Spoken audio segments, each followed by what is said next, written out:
Hello friends, नमस्कार। कैसे हैं आप लोग? आइए देखते हैं जल के स्रोत के बारे में, अर्थात जल किन-किन स्रोतों से आता है। तो ये वीडियो कंटिन्यू करते हैं।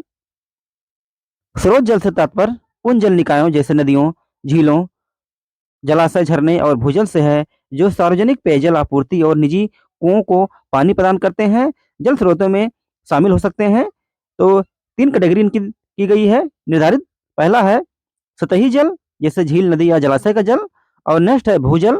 उदाहरण के लिए एक जलभृत और पुनर्चक्रित जल, अर्थात पुनः उपयोग किए जाने वाला पानी, इसे भी कहा जाता है।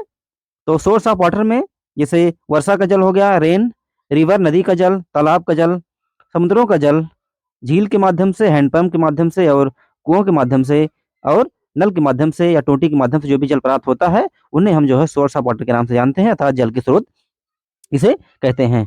वही देखते हैं जल के बारे में। जल क्या है?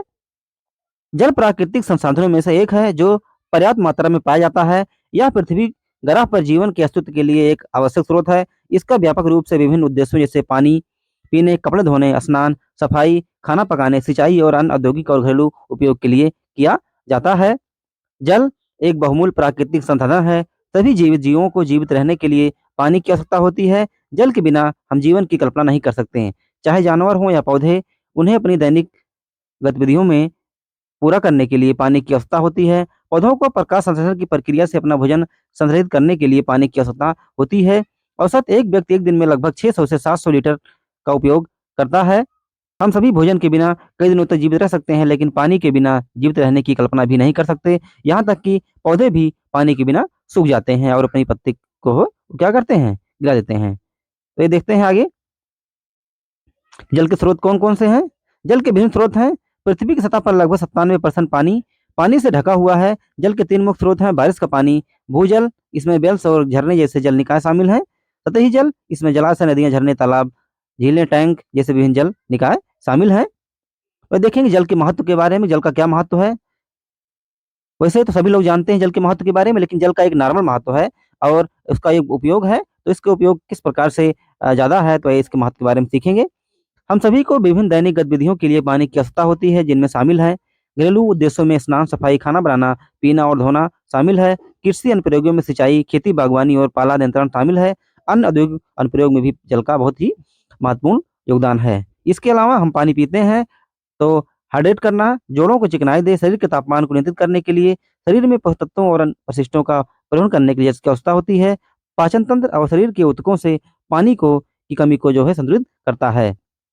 ये देखें जल चक्र के बारे में।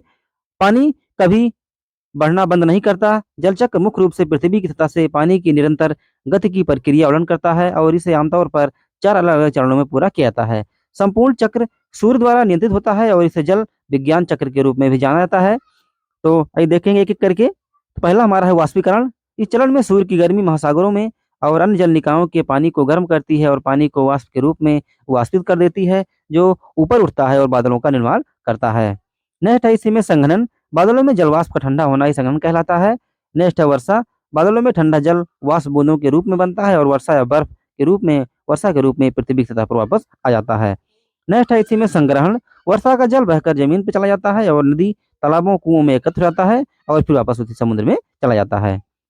तो जैसा कि आपने देखा कि पृथ्वी की सतह पर लगभग 97% पानी से ढका हुआ है। केवल 2 से 3% ही पानी पीने के लिए उपलब्ध है और सुरक्षित है। शेष पानी खारा है। पृथ्वी का आधा 2/3 ताज़ा पानी ग्लेशियरों में जमा हुआ है और ये जल संसाधन मानव उपयोग के लिए अधिकतर दुर्गम है।